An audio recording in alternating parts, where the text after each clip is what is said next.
கணம்னா எப்படி வரையறுக்கணும்னு நம்ம பார்த்துட்டோம்.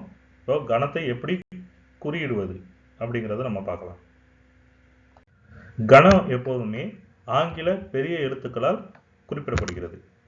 ஸோ ஆங்கில பெரிய எழுத்துக்கள்னா இங்கிலீஷ் ஆல்ஃபபெட்ஸில் கேபிட்டல் ஆல்ஃபபெட்ஸ். ஸோ அப்படின்னு சொல்லலாம்.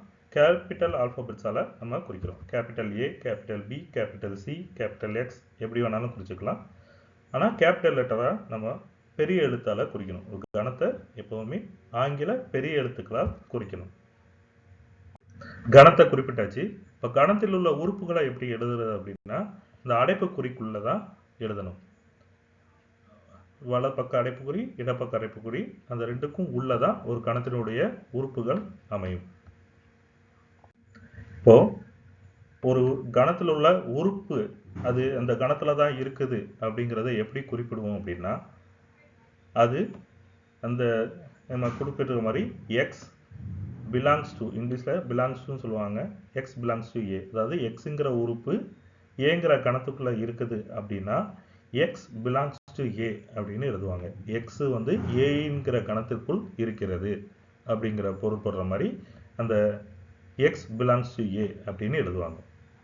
அதுவே எக்ஸுங்கிறது ஏங்கிற கணத்துக்குள்ள இல்லை அப்படின்னா X does not belongs to A அப்படின்னு சொல்லுவாங்க.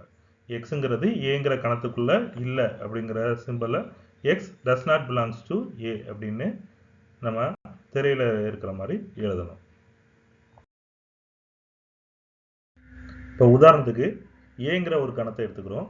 அந்த கணத்தில் 1, 2, 4, 8 அப்படிங்கிற 4 எண்கள் இருக்குது அப்படின்னு நம்ம எடுத்துக்கிறோம். அப்படின்னா ஒவ்வொரு எண்ணும் இந்த ஏங்கிற கணத்துக்குள்ளே இருக்குது. அதை எப்படி குறிப்பிடலாம்? 1 ஏயினுள் இருக்கிறது, 2 ஏயினுள் இருக்கிறது, 4 ஏயினுள் இருக்கிறது, 8 ஏயினுள் இருக்கிறது. அதை தவிர மற்ற எண்கள் இருக்குதான்னா மற்ற எண்கள் எதுவுமே இல்லை. அப்போ இருக்கிற எண்களை தான் நம்ம அப்படியே எழுத முடியும். இப்போ 1 ஏயினுள் இருக்கிறதுங்கிறத 1 பிலாங்ஸ் டு ஏ அப்படின்னு எழுதணும்.